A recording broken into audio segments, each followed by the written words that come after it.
The internet just completely exploded overnight. Fans were, they were left totally Oh, speechless. completely. And behind the cameras, well, a hidden truth was finally exposed.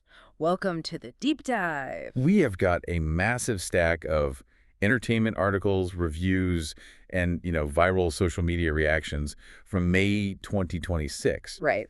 And everyone is just trying to make sense of the definitive and honestly highly polarizing conclusion to HBO's Euphoria. Our mission today is to unpack exactly how a show that completely defined a generation's aesthetic ended up giving you such a brutal, shocking finale after 7 years. 11 years, yeah. And obviously, we have to talk about that massive time jump plus some intensely chaotic behind-the-scenes tragedy. And that 5-year time jump is really where the whiplash starts. Oh, totally. Season 3 took this huge creative risk by completely abandoning the high school setting, right? Mm-hmm. They just threw the characters straight into the grim realities of adulthood. It's like taking these characters out of a glittery snow globe and just dropping them straight into a meat grinder. That is exactly what it felt like. They did a 1,825-day time jump. Rue, Zendaya's character, is suddenly a cartel drug mule in Mexico. Which is just terrifying. And she owes $43 million. Yeah. And the finale, I am literally still processing the finale. She actually dies from a fentanyl overdose orchestrated by the villain, Alamo. It was such a stunning choice. And, the bleakness just didn't stop there. No, it really didn't. Nate meets this bizarre, almost surreal end. He gets buried alive by a loan shark and then dies from a rattlesnake bite. A rattlesnake bite? Are you kidding me? I know, it is insane. And while he's dead in the dirt, Cassie and Maddie literally repurpose his house into this, sunny influencer hub. It is so jarring, but that brutal cartel storyline and this overwhelming darkness, it didn't just come out of nowhere, right? Exactly. The darkness on screen was directly mirroring what was happening when the camera stopped rolling. Right, the production chaos. It was a nightmare. Delays, strikes, and Zendaya having to cram 8 months of grueling filming into just 4. Wow. But the real tragedy, the thing that changed everything, was what happened to the cast. Yeah. Angus Cloud, who played Fez, died of an overdose in 2023. Just heartbreaking. And then Eric Dane, who played Cal, passed away from ALS right after filming wrapped in 2026. Which fundamentally changed the entire DNA of the show. It really did.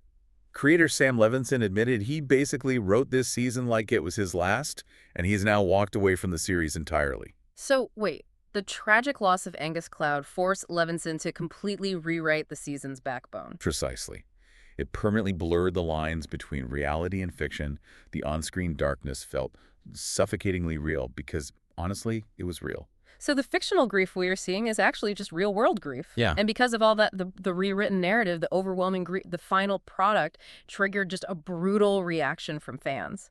Oh, the backlash was intense.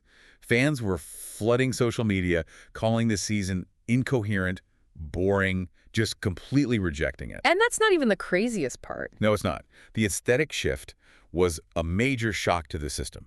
Take the music, for example. Right. Labyrinth, the beloved composer whose sound was basically the heartbeat of the show, angrily quit. He just walked away. Just walked away.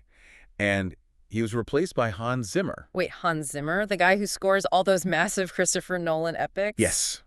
And fans on social media brutally mocked it as, quote, elevator-ass music. Oh my gosh. But it was a deliberate weaponization of sound. They moved from the intimate, pulsing heartbeat of a teenager to the cold, crushing weight of an inescapable cinematic tragedy. Wow. They also swapped the digital neon party lights for gritty 65mm film. That is the format used in epic war movies and old westerns. Right, it subconsciously tells the audience that the party is over. This is a harsh, unforgiving world now. Exactly. Okay, but I have to push back on the fans just a bit here. Oh. Is this backlash actually about a drop in writing quality? Or did audiences simply reject the show because it stripped away the glamorous, hyper-feminine aesthetic they originally fell in love with? I hear that, but you can't really blame the fans for getting whiplash. You can't train an audience to love a hyper-stylized music video aesthetic for years and then suddenly hand them a bleak Hans Zimmer-scored war movie and expect them to just smile. Yeah, that makes sense. The show evolves, but it kind of left the viewers behind. So, Euphoria concludes its 26-episode run not with a glamorous party, but with an uncompromising dose of reality. Yeah, and looking at the bigger picture, this deep dive shows you how pop culture phenomena often struggle to age alongside their audiences. especially when confronted by profound real-world tragedies that just shatter the illusion. Right. And it leaves you with this final thought to explore on your own.